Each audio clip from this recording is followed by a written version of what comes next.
Sean bienvenidos al podcast Lo que no te dicen las palabras, el único podcast de lenguaje corporal en la actualidad en América Latina y por supuesto en el mundo de habla hispana. Quien tiene el gusto, pero sobre todo el inmenso honor de acompañarles, el director del Instituto de Comunicación No Verbal Latinoamericano, Víctor Canelo. Bien, quiero empezar este podcast haciéndoles o que ustedes se hagan una pregunta.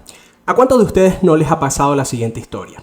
¿Conocen a esa persona que se convierte en un firme candidato o candidata para ser ese compañero o esa compañera ideal? Al pasar las semanas, ustedes se dan cuenta que todo parece de manera genial, incluso podría decirse que roza los niveles de la perfección. Sin embargo, al pasar las semanas o al pasar los meses, lamentablemente esa perfección se comienza a perder y lamentablemente podría decirse que eso que parece perfecto hoy en día se puede volver hasta tóxico. Y peor aún, podría decirse que ustedes comienzan a desconfiar de esa persona e incluso en casos más extremos, ustedes comienzan hasta a desconfiar de ustedes mismos. Para hablar de eso, en el día de hoy tengo el inmenso honor de conversar con Josué Vegas, quien es un gran psicólogo, incluso podría decirse que es mi psicólogo personal. Él es, psicólogo clínico, que es también profesor de la Universidad Centro Occidental Lisandro Alvarado. Bueno, Josué, para mí es un inmenso honor que me puedas acompañar el día. Igualmente. Bueno, Josué, vamos a hablar sobre cómo identificar a un narcisista por el lenguaje corporal.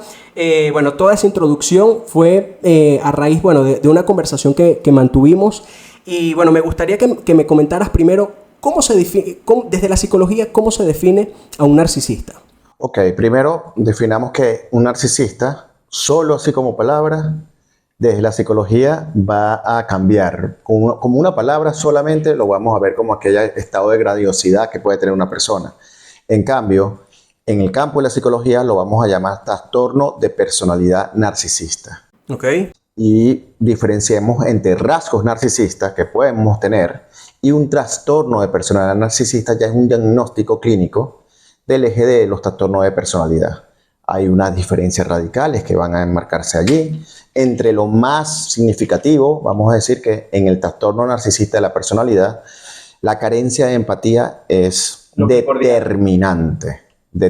Más allá que ese estado de grandiosidad, esa carencia de empatía es psicopática, vamos a decirlo así. Igual como existe en esas películas que hemos visto, los psicópatas que no parecen que no tienen alma y no sienten remordimiento de conciencia ni nada.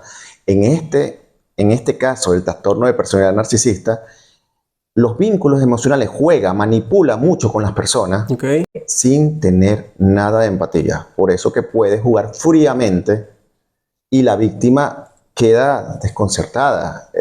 La víctima siempre va a estar confundida porque juega a estar como un príncipe dorado y luego convertirse en un monstruo de la noche a la mañana. Ok, pero antes de profundizar y saber cuáles son esas características de un narcisista, bien sea por el lenguaje corporal, pero también por conductas que pueda padecer o que pueda presentar, ¿el narcisista nace o el narcisista se hace? Ok, vamos, en la parte ya etiológica del trastorno como tal, se hablan que existen elementos genéticos, ¿sí? Pero es multifactorial, el ambiente también influye.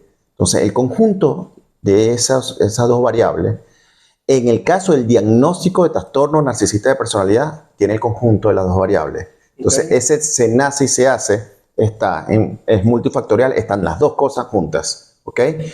Sin embargo, volvemos a decir, una cosa son tener el trastorno y otra cosa es tener rasgo narcisista. Hay comportamientos que todos hemos tenido en un momento de nuestra vida que pueden tirar a un comportamiento narcisista, pero eso no significa que tienes un trastorno narcisista de personalidad. Ok, entonces, ¿el narcisista es consciente que es narcisista? Mira, cuando es consciente hasta se siente alegre de la tipología, se siente como... ¿Te han pasado en consulta cuando le dices? Y se siente como si le estuvieras diciendo que es ganador de un premio. Ok. Ahora bien, ¿cuáles son esas técnicas o ese plan que tiene el narcisista a la hora de coquetear o a la hora de iniciar un cortejo con una persona? ¿Hay un esquema, hay un paso a paso?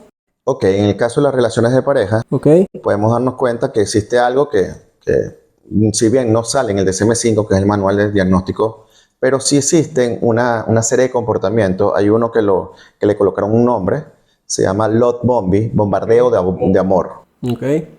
y es un bombardeo, mira, Palestina se quedó pequeña, pues. Ok. Sí. El bombardeo es constantemente muy perfecto, tan perfecto que Puede rozar los límites de la irrealidad, podría la decir. irrealidad. Entonces la persona queda, wow, esto es, y puede durar un año el bombardeo. Ok. Entonces aquí donde no puede ser tan bueno algo.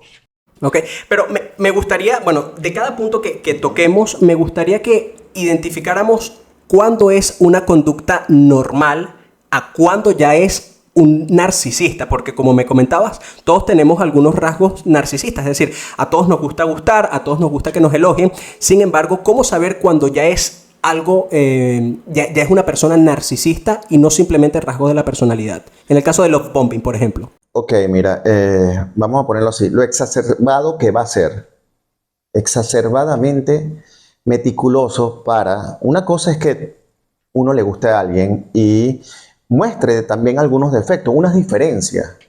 En este momento, en el momento del love bombing, no va a haber diferencia. Y ahí donde en tu área, El lenguaje corporal. el lenguaje corporal, se queda esa confusión porque va a mimetizar cada una de las conductas de su víctima, se va a copiar cosas que son agradables y eso de diferenciar, ¿cuándo vamos a saber? Mira, míralo de esta manera. En algún momento tú has cortejado a alguien y tener todo ese inmenso empeño, inmenso, donde deja de ser tú. Pero aquí no están dejando de ser, esa es su manera de ser. Dejar de ser en cada momento. Es como un camaleón. Va a modificar cada una de sus maneras de ser para un objetivo. Y sobre todo esto, la manera de relacionarse es viendo a las personas como cosas. Ok. No la van a ver como si fuese una persona que interactúa desde lo personal. Diferenciar eso desde la misma víctima no es tan fácil. Porque se está dejando embelecer por todo aquello que es tan sensacional y poder darse cuenta y dudar de esa perfección. Cuando uno duda de todo lo bueno, no es tan fácil de que tú me digas, mira, pero ¿qué hace? Wow, cuando tú dudas de algo que es demasiado bueno, tal vez por eso, porque es demasiado bueno. Y ahí es donde podemos ver, no, ya va, tan perfecto. No creo que... ¿Cuándo se molesta? No se molesta, porque en todo ese momento el love bombing no va a mostrar ningún rasgo de su verdadera personalidad. Va a mimetizar y va a copiar lenguajes corporales y todo. Bueno, profundizando un poco acerca del lenguaje corporal, hay una técnica que se conoce como la isopraxis, que es imitar la postura de nuestro interlocutor, y esto normalmente suele aparecer de forma inconsciente cuando existe empatía. Sin embargo, nosotros podemos utilizar esta técnica de manera consciente con la finalidad de crear rapport con nuestro interlocutor. Ahora bien, el love bombing podría decirse que es el principal o el inicio del cortejo. El vínculo de cortejo va a ser un inicio. Ok, y otro paso que tiene el narcisista es crear la disonancia cognitiva. Antes de hablar de la disonancia cognitiva o cómo se manifiesta, ¿qué es la disonancia cognitiva? A ver, mira, cuando algo es disonante es algo, vamos a explicarlo metafóricamente, es algo que tiene como dos variables opuestas. Ok. Es que como que te diga algo que parece bonito, pero a la vez te estoy haciendo un eufemismo o un insulto. Okay. No sé, entonces, y me confunde sobre todo eso. Yo lo explico de esa manera para que lo puedan ver, porque el resultado de la disonancia cognitiva es que la víctima queda confundida. Ok, ¿podrías dar un ejemplo para que las personas entiendan mejor? Mira, vamos a ponerlo así. Un acto que yo quisiera mostrar como de sincericidio, por decirlo así, siendo muy sincero con alguien, y en esa sinceridad hiero a la persona mostrándole dudas, mostrándole que pueda sentirse insegura. Ejemplo, un mensaje. Vamos a poner una pareja, entonces el chico viene y le muestra a la chica, mira, me están escribiendo. Entonces, me está escribiendo una amiga. Ay, sí, pero yo no tengo nada con ella. Ok. Solamente quiero que la veas como yo respondo defendiéndote a ti. Esa chica va a mirar, ok, verdad, me está siendo honesto, mostrándome esto. Pero ¿por qué me muestras esto? No, porque quiero ser sincero contigo. Ok. Ahora bien, si te molesta, el problema eres tú. Y ahí estoy volteando la cosa y la persona se siente como confundida. Epa, ya va. Ahora yo soy, ¿verdad? No me tengo que molestar. Él está haciendo un acto de sinceridad conmigo.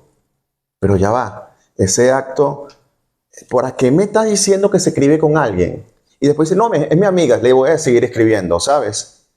Y queda esa duda, ya va, ¿esta es mi amiga o no es mi amiga? Pero ¿por qué se escriben así? Y se escriben como si fuesen otra cosa. Pero él dice, no es otra cosa. Y si tú empiezas a pensar mal, el problema es tuyo. Ok, pero me gustaría hacer la aclaratoria porque una persona sin ser narcisista, en su buena voluntad, quizás quiera mostrar el mensaje para que la persona no dude. Tú mismo lo dijiste, buena voluntad, empatía. Okay. Ahora bien, esto no es buena voluntad. El objetivo de un narcisista aquí es afectar al otro. Ok. Y sobre todo, ahí va a utilizar emociones en contra del otro. Hasta se puede molestar sobre lo que él está haciendo apología, defensa, que es, mira, yo estoy siendo sincero, eres tú la del problema. Y la otra persona queda confundida y después dice, no, verdad, él siempre me ha mostrado lo que hace, cómo lo hace, y resulta ser que lo que está mostrando es un modo operante de estar haciendo varios love bombing en varios sitios. Y natural, porque las personas son cosas para el narcisista, no son seres humanos, son cosas. A nivel cerebral, podría decirse que ellos tienen quizás algún tipo de condición, es decir, la parte encargada de sentir empatía está neutralizada para ellos. Mira, algunas investigaciones hablan, en el caso lo más similar, pero mucho más fuerte, son las psicopatías. Okay. Y los psicópatas, en unas investigaciones neurológicas, tienen una alteración en el lóbulo frontal. Ese lóbulo es el que mide las consecuencias y en relación al sistema límbico, es decir, a las consecuencias emocionales, remordimiento de conciencia, cosas así. Ahí, en unos estudios neurológicos, ya en los psicópatas se han demostrado que hay algo alterado en el lóbulo frontal, en el neocortés. La misma alteración presenta el trastorno narcisista de personalidad. Entonces, esa evaluación emocional de las consecuencias, de cómo se siente la otra persona, no pasa por el registro cognitivo de un narcisista. Lo hace, es más, disfruta de saber cómo está afectando a otra persona. Y lo va a hacer constantemente. Por eso que es a veces un love bombing, a veces un desprecio, otra vez otro love bombing, y ahí empieza a hacer muy, muy bien su disonancia cognitiva con la víctima. Ok, estamos hablando del love bombing como el primer paso. Segundo paso podría ser la disonancia cognitiva. Y hay un tercer paso que se conoce como la triangulación, que posiblemente todas las personas posiblemente hayan pasado por estas dos, tanto por love bombing como disonancia cognitiva. Sin embargo, creo que la triangulación es uno de los pasos que quizás más las personas se puedan sentir identificadas. Pero para que las personas sepan, me gustaría que definieses en qué consiste esta técnica que se conoce como triangulación. Okay. Veámoslo gráficamente. Un triángulo son 3 puntas, ¿verdad? Una pareja no tienen 3 puntas, tienen 2 nada más. Una pareja son 2 puntas nada más, una interacción bidireccional. Okay. ¿Sí? Esto es una pareja, están comunicándose. Si ponemos un tercero en la pareja, pero lo ponemos estratégicamente, porque eso es lo que hace un narcisista, va a buscar una tercera persona aliada a la víctima o no aliada, no importa, que genere un conflicto inventado por el narcisista.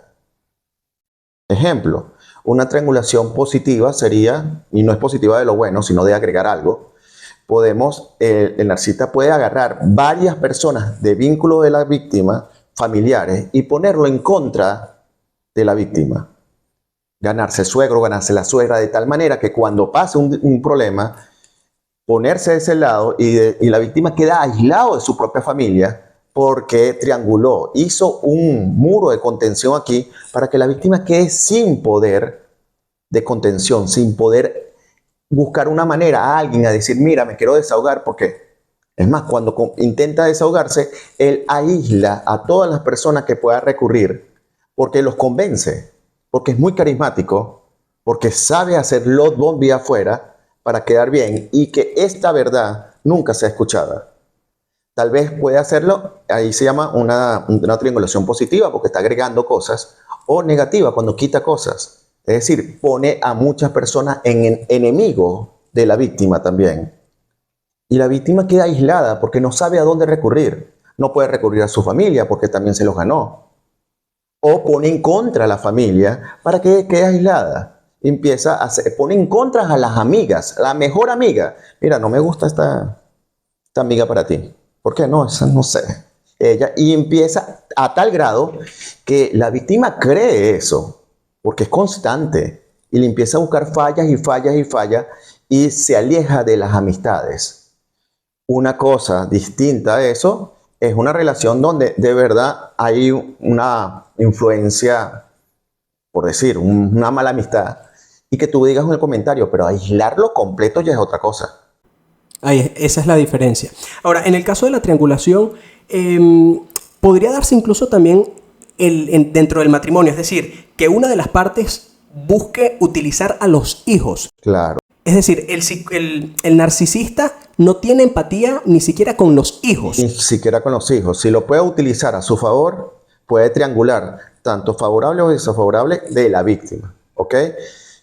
Lo puede poner en contra, lo puede poner también igual que la víctima, los atacas igual como ataca a la víctima y los desprecia, pero no siente empatía o los compra.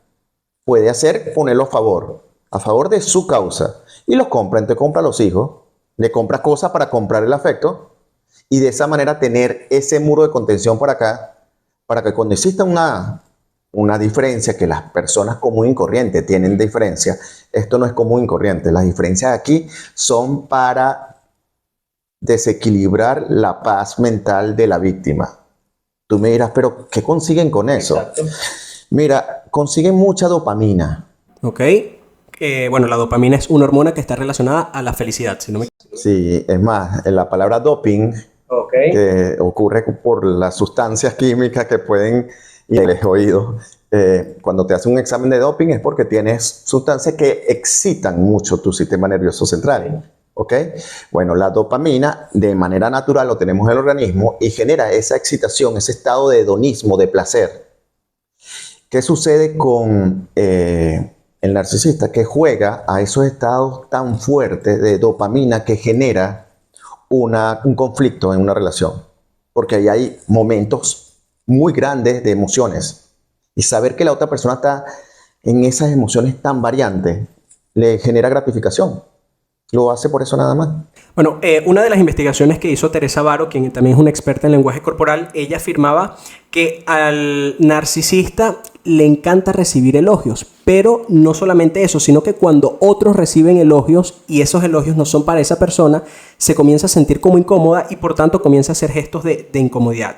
Ahora bien, una de las, o la finalidad que busca el narcisista es sentir esa sensación, lógicamente de dopamina, de placer, pero una de las cosas que también disfruta es crear culpa claro, sí. en el otro. Es lo más lascivo que puede hacer con las emociones, cuando crea esa sensación de culpa.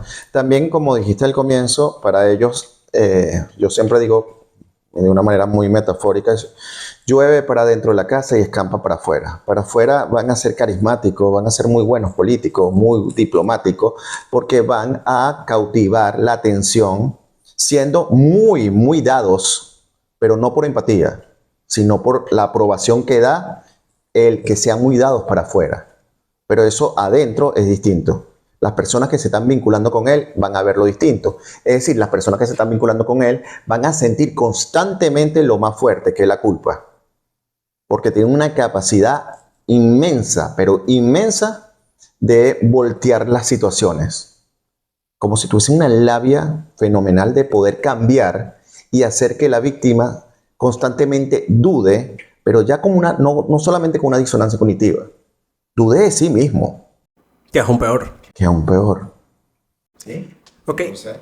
Bueno, una de las cosas que Josué comentaba era que antes, cuando le propuse hablar acerca del lenguaje corporal de un narcisista, él hizo mucho hincapié que por el lenguaje corporal es sumamente complicado determinarlo, porque por un gesto no hay que hacer sentencia. Y también quiero acotar que solamente por una conducta no hay que hacer sentencia. Sin embargo, a nivel de lenguaje corporal, normalmente los narcisistas se arreglan más de lo normal, le gusta sentarse en sitios en donde puedan destacar, y cuando se sientan en sitios en donde no pueden destacar, por lo tanto se comienzan a molestar.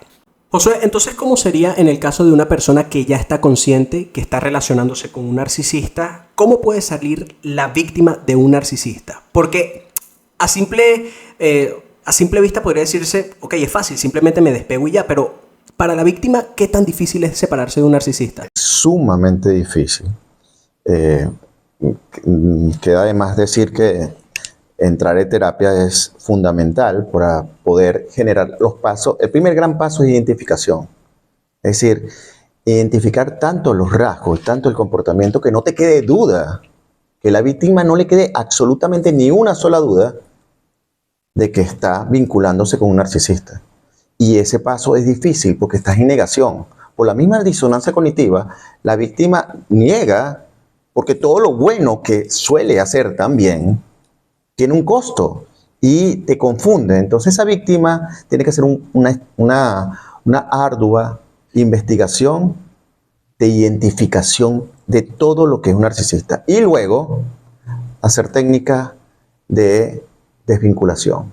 Okay. Entre ellas está la piedra gris, la llaman así, okay, que es solamente hablar objetivamente lo que me puede generar una transferencia comunicacional con esa persona. Algo que, mira, necesito que firmes tal cosa aquí, un negocio que tienen que cerrar, cosas muy puntuales. Y si no, enseguida hacerlo. Si no tienes nada que resolver todavía, porque no tienen un negocio o unos hijos, ahí hay que aplicar piedra gris, a juro. Ok, y estas interacciones se tienen que dar si se pueden dar por vía telefónica es mejor, o si se tienen que dar en lugares públicos. Lugares públicos, intermediarios, siempre colocar algo que no te exponga tanto, porque si no, voltea rapidito y cuando te das cuenta otra vez caíste. Tiene una capacidad de caer y caes en un enganche o caes otra vez en todo lo que es un nuevo lot bombing. Entonces, escucharlos mucho no resulta. Tener una última conversación con ellos tampoco, porque no lo puedes convencer. Es decir, el último resultado es contacto cero. Y cuando es cero absoluto, Víctor. Cero absoluto. Y eso de lo bloqueo, sí, todo. Está muy expuesto. Ok, y en el caso del narcisista, ¿el narcisista puede sanar? Mira, se necesita mucha voluntad del narcisista, de la patología, mucha terapia, es muy difícil. Mejoran, pero no tienen, el tratamiento tiene de mejora nada más, y sobre todo en el ámbito laboral, donde pueden destacarse muy bien, como políticos o cosas así, pueden ser muy espléndidos, porque van a manejar poder, le encantan el poder, pero en el ámbito de vínculo personal siempre van a hacer daño. Ellos, para tener conciencia de hacer un mínimo daño, tienen que tener mucha voluntad de estar en terapia. Y las investigaciones solamente resaltan de que mejoran un tanto, pero no se cura. Esto no tiene cura. Es imposible que un narcisista pueda... Pero cuando se habla que no se puede sanar, ¿es por no tener voluntad por parte de ellos? ¿O es imposible que esa persona que no tiene empatía... Cuando es el diagnóstico trastorno narcisista de la personalidad, no presenta la capacidad empática. Y al no presentarla, ¿cómo se puede crear esa capacidad? Se crean objetivos para que sea más funcional. Objetivos que pudiesen entenderse como empatía, pero no van a sentir empatía. Entonces, en base a objetivos sociales, pueden funcionalizarse su conducta. Pero de resto, sentir lo que siente otra persona, Suponiendo que una persona comienza con el contacto cero o con la piedra gris, aplicar estas técnicas para alejarse de esa persona, ¿cómo hace o qué suele hacer el narcisista al recibir este tipo de técnicas de alejamiento por parte de la víctima? Se vuelven más obsesivos, intensos, y ahí es donde es muy difícil para la víctima. Llega un momento que tienen que poner medidas cautelares y todo, porque pueden llegar a ser tan acosadores, posiblemente, porque le está dando en donde más le duele a un narcisista, en el ego. Le está quitando lo que es su naturaleza, que es tener aprobación, tener la atención de alguien. Y cuando el vínculo era muy fuerte y le quitaste toda la atención, para ellos es algo muy doloroso, pero no dolor emocional como lo entendemos las personas normales. Doloroso en su ego. Nadie puede hacerme esto. Y allí entra la sed de venganza. puede entrar la sed de venganza, que es algo muy peligroso porque, como le digo, ellos, si no se le, el límite es poner ese muro de contención donde no puede tener acceso de ninguna manera y que pueda ver que no se le tiene miedo, pero no es fácil. Y le estoy hablando de los cuadros muy severos de narcisismo. Hay narcisistas que apenas le hacen contacto cero, hacen algunas cosas intensas, pero ven que llega un momento que están perdiendo mucho tiempo allí y buscan una nueva víctima ya. Y desisten porque buscan una nueva víctima. Pero hay algunos que no desisten. Hay algunos que se vuelven muy acosadores, muy fuertes. Y bueno, con más razón hay que insistir en el contacto cero. Cuando hablamos de esa sed de venganza, normalmente, ¿cómo se suele vengar un narcisista? Va a utilizar cualquier cosa que pueda utilizar en contra de la víctima, y como conoce casi todo de la víctima, cualquier cosa que pueda utilizar para dañarla, utilizando terceros, si tiene fotografía, cualquier cosa que le exponga y que la humille y que la chantaje. Puede utilizar chantaje, es muy fuerte y puede hacerlo tan meticuloso que no se puede vincular con él, pero sabemos que es él. O sea, me gustaría que, bueno, habláramos de ese primer contacto que es love bombing. Y hay una frase que dice, el amor es ciego. Cognitivamente, a nivel cerebral, realmente podría decirse que la persona se siente nublada cuando recibe este tipo de cortejo. Claro que sí, porque es un cortejo, insisto, tibia a la perfección completa. Él hace un estudio meticuloso de la víctima y puede adaptarse a cualquier cosa, al género musical, a todo, con tal de agradar. Y al generar eso tan dopamina en la víctima, luego que ya la tiene en sus brazos, la tiene completamente como una cosa de posesión, ahí. Ok, bueno, aquí, gran parte de este episodio lo hemos llevado al ámbito de relaciones de pareja, pero el love bombing también se podría aplicar en el trabajo, es decir, con una persona que no tengo ningún tipo de interés sexual, pero también me gustaría, en el caso del narcisista, le gustaría desarrollarse en el ámbito laboral, por ejemplo. ¿Cómo así? Por ejemplo, que aplique el love bombing con su jefe, por ejemplo, o el love bombing adulando, ¿eso es exclusivamente en el cortejo o también se puede dar en otras áreas? Él lo da en todas áreas. Él no lo va a hacer solamente. Por eso que en el área laboral va a ser muy espléndido y ahí podemos funcionalizar algunas cosas, porque no va a ayudar, no va a buscar un jefe que está arriba, va a hacer que mucha gente trabaje para él. El típico político que genera mucha buena influencia de poder para tener la masa. Entonces, a nivel laboral van a ser un líder nato, porque tiene la capacidad de poder influir en los demás. Y parece empático, pero no lo es cuestión de estrategia narcisista. Va a ser un love bombing políticamente correcto, pero detrás de eso hay una trampa. Josué, ¿qué recomendaciones le das a esas personas, tanto hombres como mujeres, que están pasando por esta situación, que quizás se puedan sentir identificados con estas características que pueda presentar su pareja o cualquier otra persona? ¿Cómo tratar o cómo mediar esta situación? Mira, para mí es esencial, más allá que puedan acudir a terapia o no, pueden por su propia cuenta investigar. Ese proceso de investigación hace identificación. Entre más tú identifiques rasgo, comportamiento, tú dices, ok, ya va, esto se parece. Si esto se parece mucho, puedo estar en peligro. Y ahí voy a terapia a cotejar si eso es así. No saco un diagnóstico porque no soy un especialista, pero sí me empiezo a conocer mucho más. Y no soy la única. Cuando conozco, veo testimonio de otras personas que también están en lo mismo. Y puedo decir, amiga, date cuenta. El famoso, ¿sí? Amiga, date cuenta. Amiga, date cuenta. Y me lo digo a mí misma, amiga, date cuenta. Y me empiezo a darme cuenta con otra amiga. Y digo, ok, no estoy sola. Esto le ha pasado a varias personas. Ahora entiendo. Eso que no pude entender porque estoy todo confundido en esa disonancia cognitiva. Cuando salgo de la disonancia cognitiva, puedo tener una voluntad de decir, puedo salir de esta relación. Pero para salir de la disonancia cognitiva, ¿se necesita ayuda psicológica o una persona puede darse cuenta sin la necesidad de asistir a ayuda? He visto casos que se han dado cuenta sin la necesidad de un psicólogo haciendo una investigación. He visto esos casos que se ponen a darse cuenta con otras personas de muchas cosas similares. Y ahí luego pueden ir a consulta es a corroborar lo que ya. Pero yo tengo casos que ya habían salido por su propia cuenta, pero costó mucho, tocaron mucho suelo. Y en el suelo fue que empezaron a dar con cada una de las cosas que identifica el rasgo narcisista de personalidad. ¿Sí? Bueno, Josué, realmente creo que este es uno de los podcasts que más beneficios le van a poder sacar las personas para identificar si se están relacionando con algún narcisista. Bueno, antes de finalizar, les hago la invitación para que por supuesto se suscriban, le den like y comenten este episodio y por supuesto lo compartan con aquellas personas que creen que les pueda servir. Josué, puntos de contacto donde las personas quizás te puedan pedir alguna cita, alguna asesoría para tratar si están padeciendo por esto o si algún narcisista se da cuenta que es narcisista, pues por supuesto quiera tratar esto. Bueno, mi teléfono es 0416-651-7711 y mis redes sociales son Josué Vegas, ya sea Instagram, ya sea Facebook, Josué Vegas.